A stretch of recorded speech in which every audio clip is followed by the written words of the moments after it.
अल्लाहुम्मा सल्लि अला मुहम्मद। अम्मा बाद फ़ाऊज़ु बिल्लाहि मिनश्शैतानिर्रजीम बिस्मिल्लाहिर्रहमानिर्रहीम सल्लु अलल हबीब सल्लल्लाहु तआला अला मुहम्मद।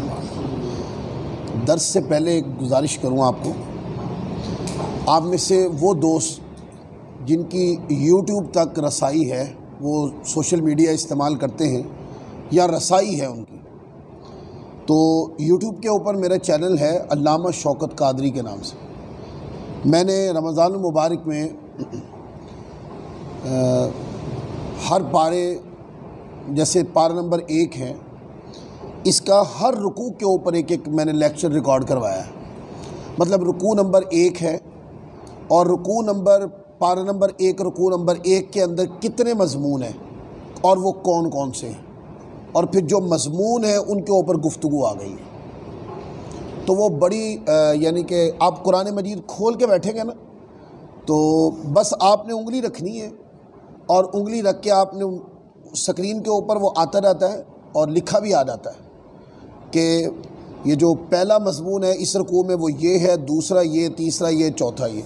उसके बाद मज़मून पढ़ के उसकी तशरीह होती है, तो आप आयत और उसका तर्जुमा पढ़ेंगे, उसका मज़मून आपको उसके अंदर से समझ आ जाएगा।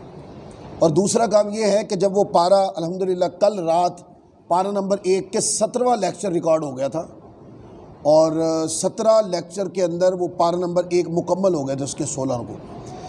फिर एक और काम किया है कि पारा नंबर 1 इसको 12 मिनट के अंदर मैंने समझाया कि 12 मिनट के अंदर पारा नंबर 1 के अंदर क्या है। तो वो बड़ा मज़ेदार चीज़ है। अगर आपको मौका मिले और किसी की यूट्यूब तक रसाई हो तो यूट्यूब के ऊपर अल्लामा शौकत कादरी लिखें, इंशाअल्लाह वो मेरे बयानात आ जाएंगे, उसको सुने इंशाअल्लाह। और ये जो दर्स होते हैं ये भी तकरीबन अब तक ये 13वां दर्स है जो रोज़ाना की बुनियाद पर चला जाता है, तो लोग काफ़ी माशाल्लाह उसको सुनते हैं।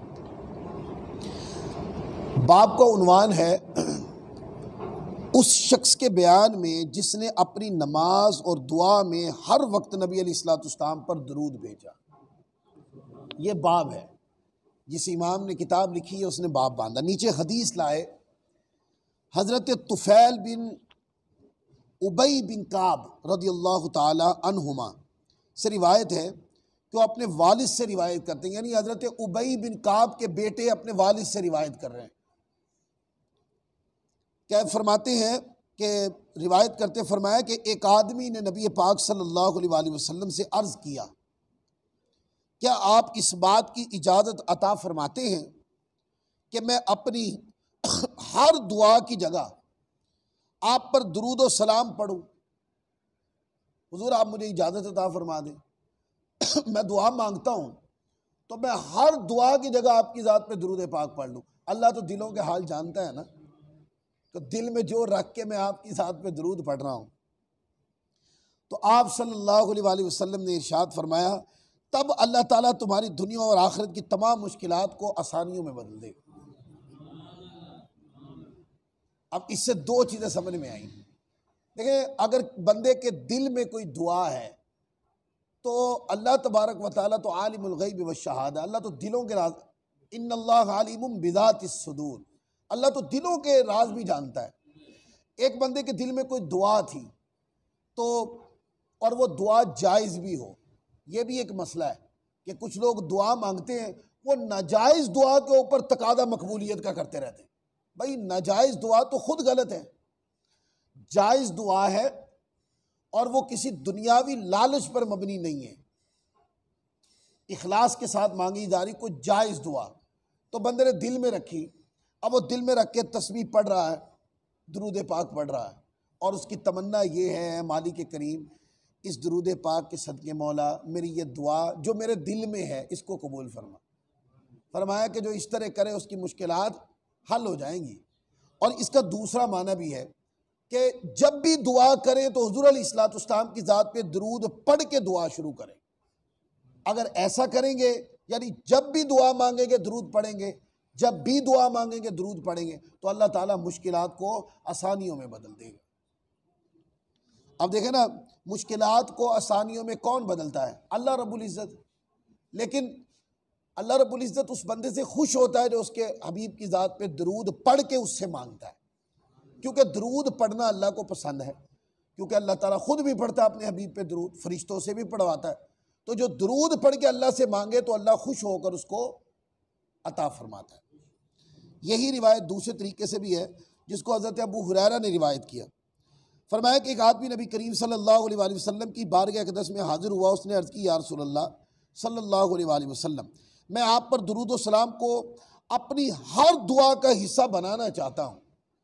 अब ये जो लफ्ज़ है ना कि अभी हुज़ूर अलैहिस्सलाम से कोई सबक पढ़ा नहीं है उसने, वो आया है और उसने आके अपनी कल्बी कैफियत बता दी है। और कल्बी कैफियत क्या है? उसने कहा, या रसूलल्लाह, मेरा दिल ये चाहता है कि मैं अपनी हर दुआ में आपकी ज़ात पे दुरूद पाक को वजीफ़ा बना लूँ। ये जो जुमला है ये उसके कल्बी तसव्वुरात की और उसके इश्की और वजदानी तसव्वुरात की अक्कासी करता है कि वो बंदा आशिक कितना बड़ा होगा जो आकर अपना दावा इश्क बारगाह रिसालत में कैसे रख रहा है कि हुज़ूर मैं ये चाहता हूँ कि कोई भी दुआ हो तो आपके ज़ात पे दुरूद पाक को लाजिम पकड़ूँ। तो आका अलैहिस्सलाम ने इरशाद फरमाया, तब अल्लाह ताला तुम्हारी दुनिया और आखिरत की, अब पिछली हदीस में मुश्किलात का लफ्ज़ था, दुनिया और आखिरत का लफ्ज़ नहीं था, इसमें यह आया, फरमाया कि तब तो अल्लाह ताला तुम्हारी दुनिया और आखिरत की सारी मुश्किलात ही आसान फरमा दे। अब पता चला कि दुरूद पाक दुनिया की मुश्किलात का भी वजीफ़ा है और आखिरत की मुश्किलात का भी वजीफ़ा है। फिर आगे हज़रत मोहम्मद बिन याहया बिन हिब्बान रिवायत करते हैं, वो अपने वालिद गिरामी से रिवायत नकल करते हैं। एक आदमी ने नबी करीम सल्लल्लाहु अलैहि वसल्लम की बारगाह में अर्ज़ की, या रसूलल्लाह, क्या मैं अपनी आधी दुआ में आपके लिए दुरूद और सलाम अर्ज़ कर लूँ?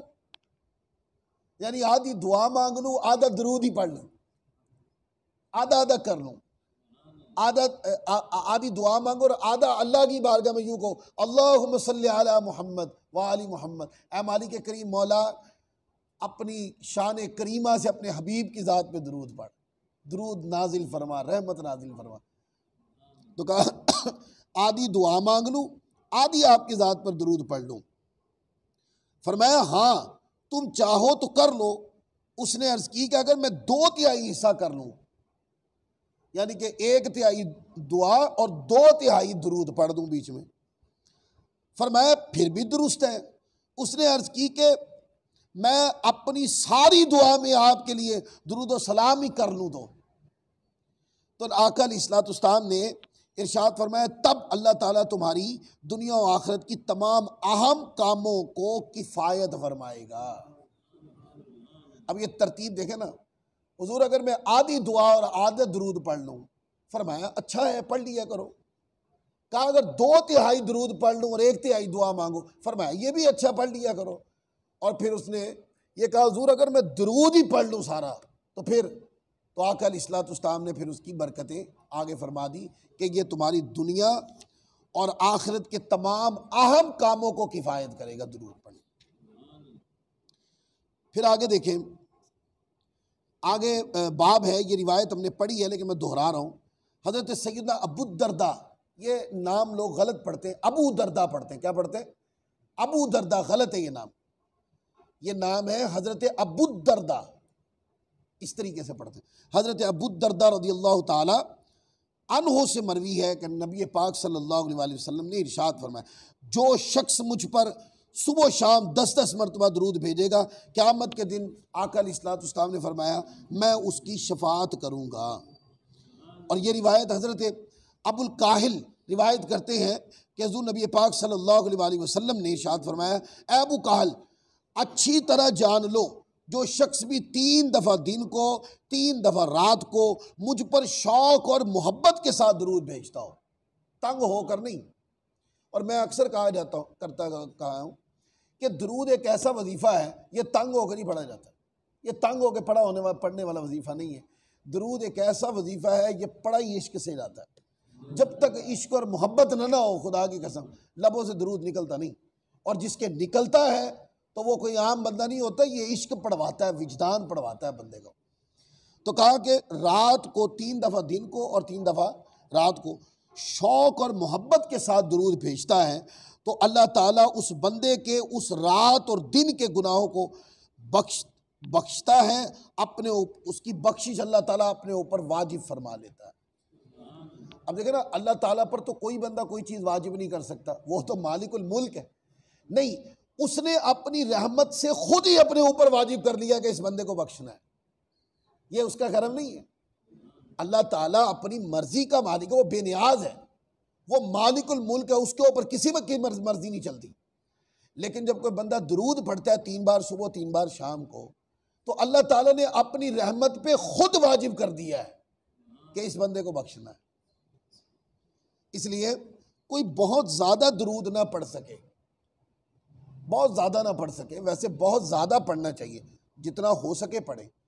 कम से कम 3 बार सुबह और 3 बार शाम पढ़ना कोई मुश्किल है?